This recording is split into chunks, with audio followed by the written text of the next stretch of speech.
Hace algún tiempo conversé con un amigo, una persona profesional que tenía algunas comodidades en la vida, y él me contó la historia de cómo él una vez estuvo frente a frente, o se sintió en los brazos de la muerte. Estaba viajando de una ciudad para otra, él iba dormido en el ómnibus donde él estaba viajando. De un momento a otro le despertó solamente allí un ruido fuerte.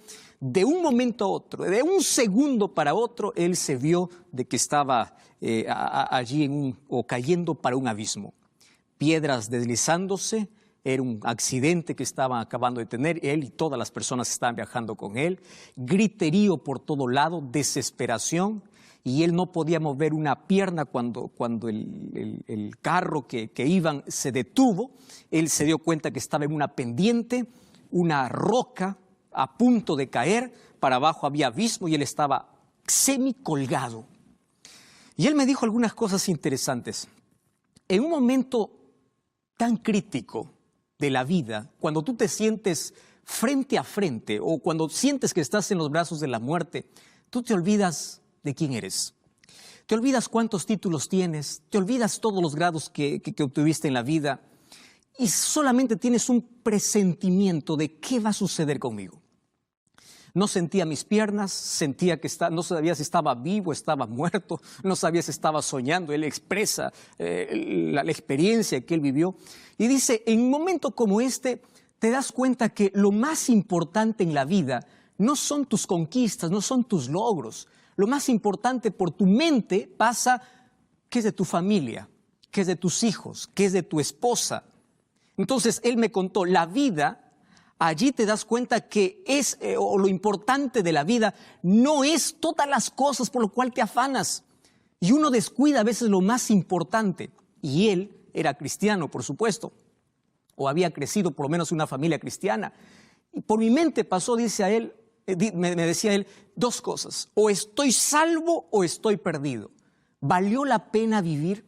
¿Para qué viví? ¿O perdí tiempo en la vida? ¿O qué cosa es lo que yo gané? Y él me hizo recordar cómo alguien también me ha contado una experiencia similar y me decía lo siguiente: pastor, la vida sin Dios es una vida donde uno da vueltas y vueltas y vueltas sin rumbo. No sabe a dónde va a llegar. Tanto así que si llega la muerte, te estremece. Si llega alguna cosa que te separa de tus conquistas, de tus logros, de tu dinero, que te separa de aquello que te hace sentir seguro, te hace sentir tan indefenso, te sientes en el vacío y sientes que no viviste para nada. Porque finalmente la vida al final se resume, ¿estoy salvo o estoy perdido?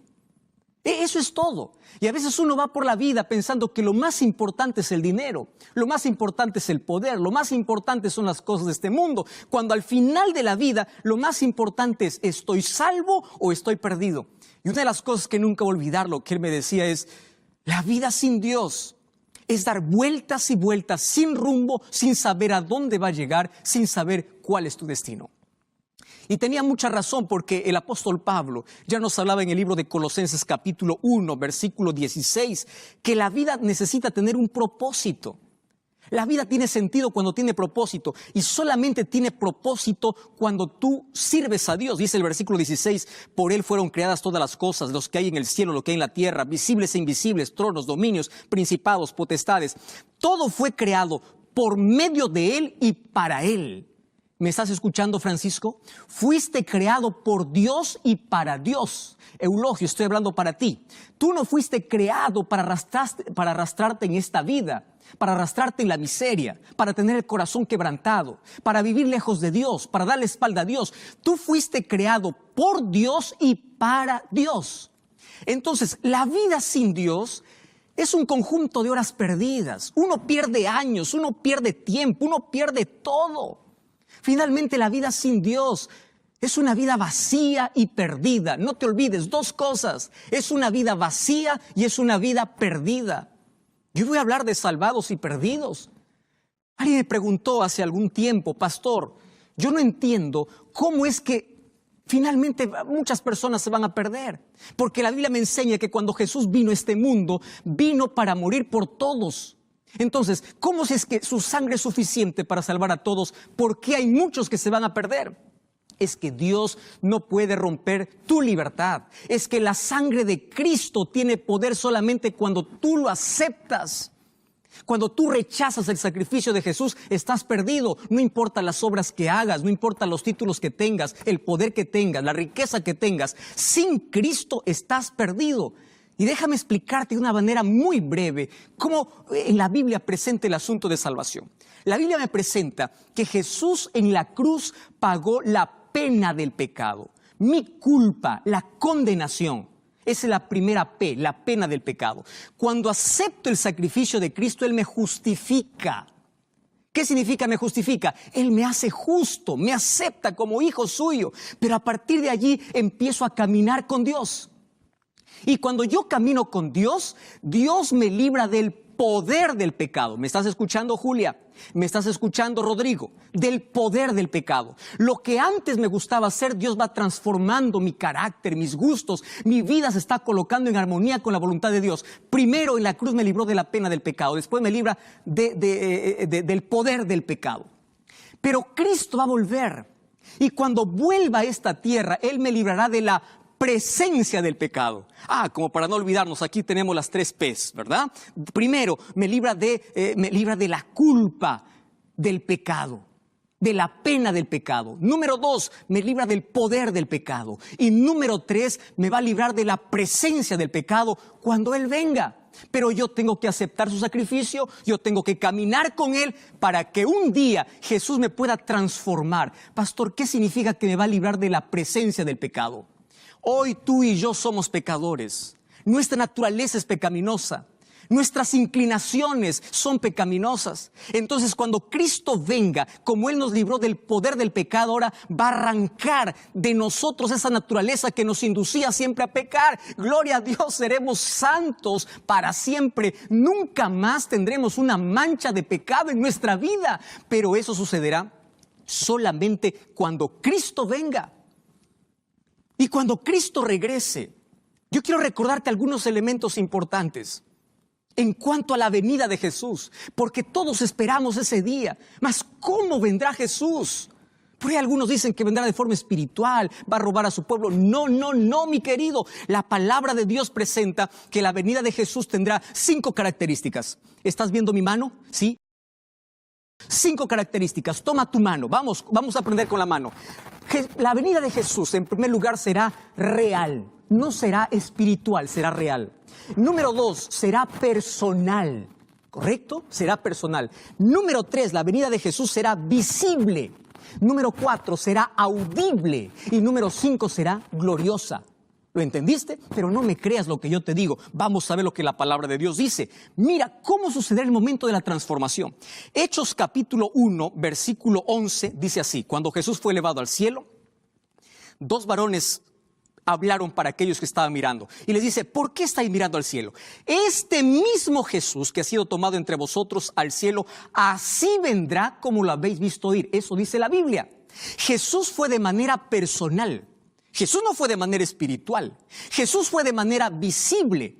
Él no fue de manera invisible, entonces será real, será personal. ¿Me estás entendiendo? Apocalipsis 1:7 dice que todo ojo lo verá. Pero no solamente eso. Cuando voy al apóstol Pablo, 1 Tesalonicenses capítulo 15, dice que cuando Cristo regrese, regresará al sonido de la trompeta, con voz de mando. 1 Tesalonicenses 4:16, con trompeta de Dios descenderá del cielo y los muertos en Cristo resucitarán primero y luego nosotros seremos transformados. Entonces la venida de Jesús será visible y será audible. Y cuando voy a Mateo capítulo 25, versículo 31, dice que cuando Jesús venga en su gloria y todos los ángeles con Él, se sentará en su trono de gloria. Entonces, si vienen todos los ángeles, no es secreto. La venida de Jesús será gloriosa. ¿Me estás entendiendo? Entonces, Cristo quiere que tú estés preparado para ese evento. Nuestra mayor emoción no ha llegado. Tú crees que ya te emocionaste porque tienes un título, porque tienes riqueza, porque tienes familia, porque te casaste. Sí, eso causa muchas emociones, pero la mayor emoción de la vida aún no ha llegado. Será el momento glorioso cuando nos elevemos para recibir a Jesús en el aire. Y ahora quiero contarte para ti, ¿qué cosa va a ocurrir cuando Jesús venga? Esto yo lo conozco como las 5 R's, ¿correcto? Como para que nunca te olvides. Las 5 R's que va a acontecer cuando Jesús regrese. La primera R, cuando Jesús regrese habrá resurrección. ¿Me entendiste? Cuando Jesús regrese habrá resurrección. ¿Quiénes van a resucitar? 1 Tesalonicenses 4:16 dice que aquellos que murieron en Jesús resucitarán. No todos los muertos resucitarán. Jesús habló en Juan 5:29 de 2 resurrecciones. La primera resurrección sucederá cuando Cristo regrese. ¿Quiénes resucitan? Los sepulcros de aquellos que durmieron o que murieron creyendo en Jesús serán abiertos. Y cuando saldrán sin defecto. Querido, esta es nuestra mayor emoción. Tú podrás volver a ver a tu padre, a tu hijo, a tu madre. Tú podrás volver a ver a las personas que ni siquiera te dio tiempo de despedirte. La tragedia llegó a tu vida, te arrancó un ser querido, mas un día resucitarán. Dios volverá del polvo de la tierra a esas personas que murieron creyendo en Él, pero ya glorificados, sin un defecto físico. Y nosotros seremos transformados para ir al cielo. La primera R es la R de resurrección. La segunda R es la R de reencuentro. Esto me encanta. ¿Por qué reencuentro? Yo sueño que Jesús venga, porque yo ya tengo muchos familiares que hoy no están conmigo. Tengo mi padre que ya falleció. Tengo abuelos que fallecieron. Tengo familia que no está. Y si tú ya te diste cuenta, aún los momentos más felices de la vida no son tan felices, porque en las reuniones familiares siempre hay una silla vacía que pertenece o que perteneció a alguien que ya no está más con nosotros. Prepárate para ese reencuentro. Un día volverás a abrazar a ese ser querido, pero el mayor reencuentro será con Jesús. De ese Jesús que tanto nos dio esperanza. Y Apocalipsis capítulo 8, versículo 1 me da una revelación importantísima. Dice que cuando se abrió el séptimo sello habla de la venida de Jesús, se hizo silencio en el cielo como por media hora. ¿Qué cosa está diciendo Apocalipsis? Apocalipsis es un libro profético. Y aquí una media hora en profecía significa 7 días, significa una semana. Quiere decir que una semana demorará este glorioso encuentro entre la venida de Jesús para llevar a los salvados para el cielo. En profecía, un día equivale a un año. Y aquí dice que media hora equivale a 7 días, a una semana. ¿Por qué silencio en el cielo? Porque todos los ángeles vienen. Todos están esperando la orden del Padre. Vamos a recoger a nuestros hijos. Vamos a traerlos para casa. Ellos están sufriendo mucho. Las tragedias. El mundo está pereciendo. Es hora de volver. Y Jesús vendrá. El mayor reencuentro no solamente será con nuestros seres queridos. El mayor reencuentro será con Jesús. ¿No te emociona saber eso? La tercera R es la R de la recepción. La Biblia dice en Mateo 25 que Jesús dirá: venid benditos de mi Padre. ¿Te imaginas aquella mesa de bienvenida? ¿Te imaginas aquel abrazo con los ángeles? ¿Te imaginas aquel abrazo con Jesús cuando tengamos que mirar sus heridas, las huellas que todavía, las marcas que están en sus manos, que costó nuestra redención, porque sus manos fueron clavadas para que tú y yo hoy tengamos derecho a entrar a ese reino? Ese reencuentro, esa recepción será gloriosa. La cuarta R es la R de respuestas. Porque hay muchas cosas que aquí no entendimos. Pero tú sigue perseverando por fe. Aún en las mayores crisis, que no desmayes, no te desanimes, levanta la cabeza. Aún cuando no tengas evidencia, sigue confiando en Dios. Cuando la noche sea más oscura, sigue confiando en Dios. Cuando todo esté yendo para abajo, sigue confiando en Dios. Porque un día lo que no entiendes en esta tierra, entenderás en el cielo. Y el libro de Apocalipsis capítulo 20, versículo 1 en adelante, dice que nosotros, o los salvados, en el cielo tendrán potestad para juzgar. El apóstol Pablo también en 1 Corintios decía que vamos a juzgar. ¿Juzgar para qué? Escúchame lo que te voy a decir. Una de las actividades que harán los redimidos en el cielo después de esa recepción maravillosa será analizar los casos de todos aquellos que se perdieron. ¿Por qué? Por una razón simple. ¿Sabes cuál es la razón? Porque en la eternidad no habrá un rastro de duda de la justicia de Dios. En el cielo habrá muchas sorpresas. ¿Por qué personas que aquí aparentemente estaban perdidas están en el cielo? Y personas que aquí aparentemente estaban salvas estarán perdidas. ¿Y por qué? Porque aquellos que están salvos se arrepintieron. Mas aquellos que parecían buenos solamente parecían. Era solo un maquillaje espiritual. Era solo un sepulcro blanqueado por fuera. Pero no era sincero, no colocó su vida en armonía con la voluntad de Dios. Entonces allí nos daremos cuenta de la justicia de Dios. Nadie tendrá duda de aquel que se perdió por despreciar tantas oportunidades que Dios le dio. Querido, el cielo es tu lugar. Ese es nuestro lugar. Fuimos creados por Dios y para Dios. Y Él dijo, voy a volver. Y yo quiero llevarte, pero no puedo quebrar tu libre albedrío. Por eso Dios te hizo un ser inteligente. Y la mejor manera de usar tu inteligencia es usar bien tu libertad para elegir a Jesús. ¿Estás entendiéndome? Usa bien tu libertad para tomar buenas decisiones. Y la mejor decisión es vivir al lado de Jesús. ¿Quiénes estarán en el cielo? Apocalipsis capítulo 3, versículo 21 dice así. Mira lo que dice la palabra de Dios. El que venciere se sentará conmigo en mi trono, así como yo he vencido y me he sentado con mi Padre en su trono. ¿Quién es un vencedor? No es aquel que vence con su capacidad. Vencedor es aquel que camina al lado de Jesús. Aquel que no tiene miedo a entregarse a Jesús. ¿Por qué estás postergando una decisión? ¿Por qué no estás estudiando la Biblia? ¿Por qué aún no te has bautizado? ¿A qué tienes miedo? Aquel que venciere se sentará en mi trono. ¿Qué tiene que vencer? Mira el versículo 20. Yo estoy a la puerta y llamo. Si alguno oye mi voz y abre la puerta, entraré a él.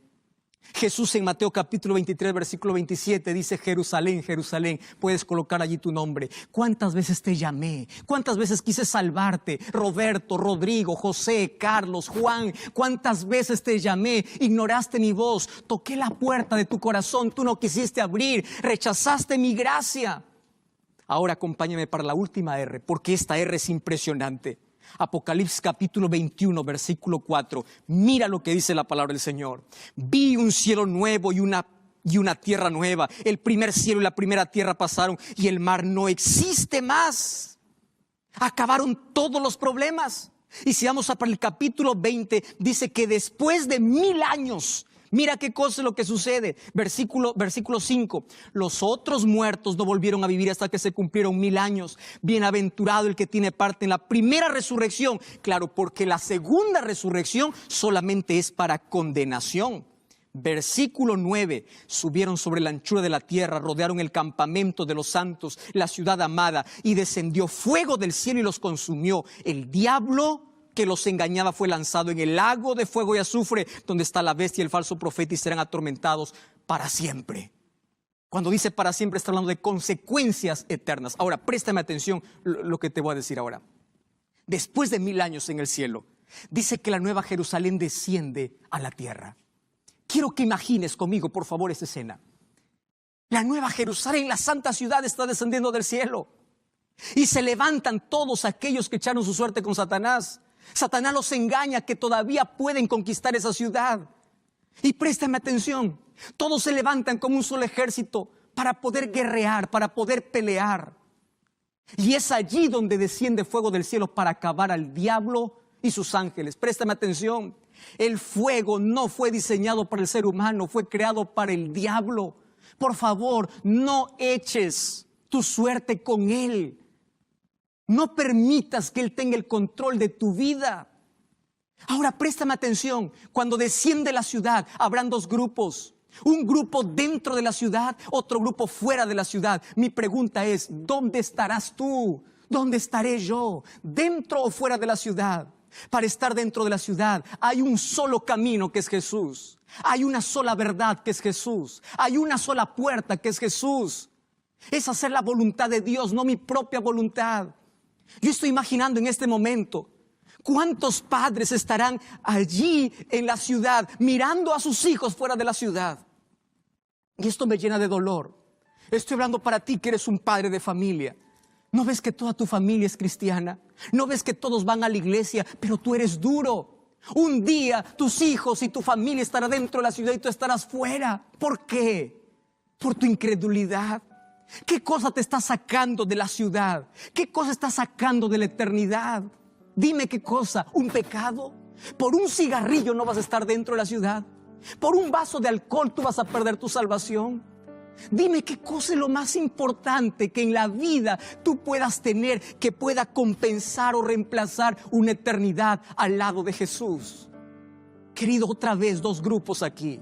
Aquellos que están dentro de la ciudad, salvados para siempre, y aquellos que están fuera de la ciudad, perdidos para siempre.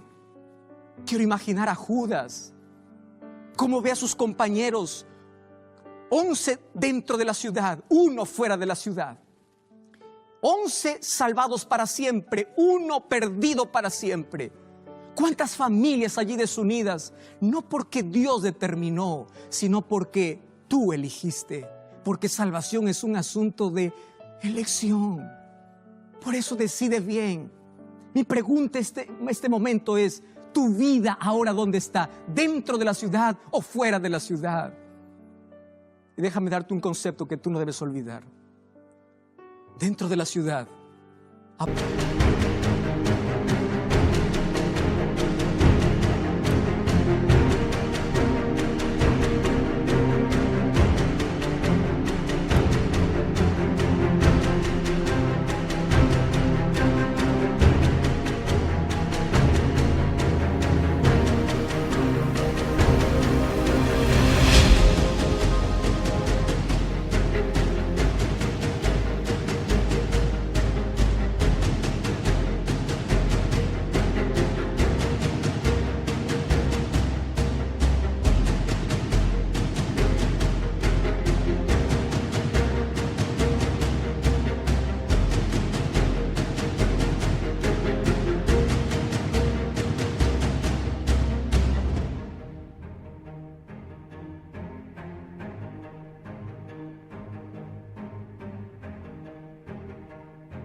Habrán grandes pecadores arrepentidos, y fuera de la ciudad habrán pequeños pecadores no arrepentidos.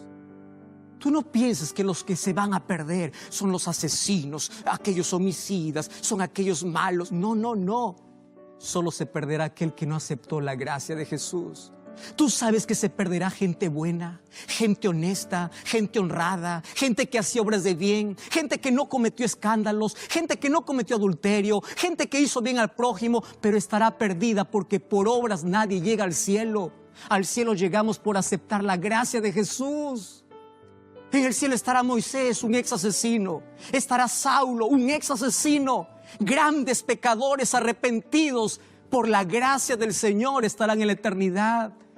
Entonces, por favor, no me digas yo soy demasiado bueno como para no ir a la iglesia. Soy demasiado bueno como para no rendirme a Jesús.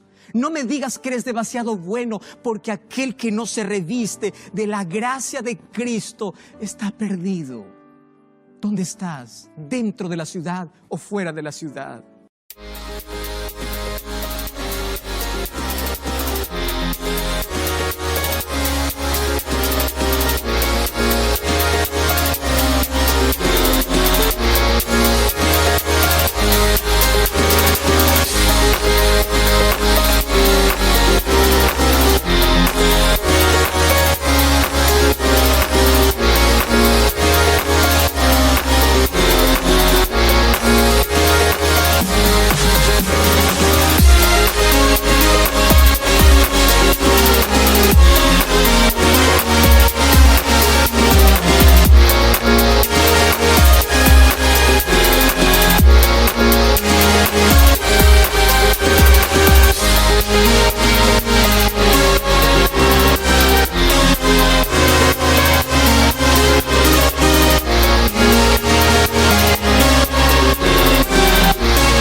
El apóstol Pablo en Filipenses 3:20 dice que nuestra ciudadanía está en el reino de los cielos.